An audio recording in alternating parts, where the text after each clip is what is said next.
Qurban Bayramı bu il Azərbaycanda Zilhiccə ayının 10-u, yəni mayın 27-sinə təsadüf edir. Az24 az xəbər verir ki, bu barədə Qafqaz Müsəlmanlar İdarəsindən məlumat verilib.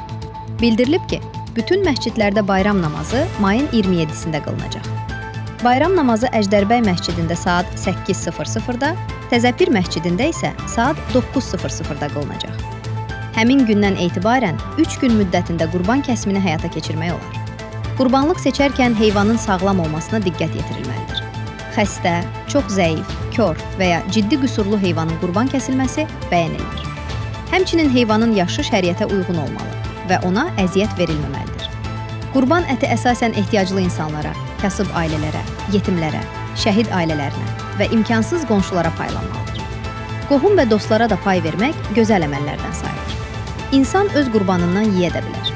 Qurbanın məqsədi paylaşmaq, mərhəmət göstərmək və cəmiyyətdə birlik yaratmaqdır. Ən gözəl qurban odur ki, bir ehtiyac sahibinin süfrəsinə sevinc aparsın, deyə məlumatda qeyd olunub.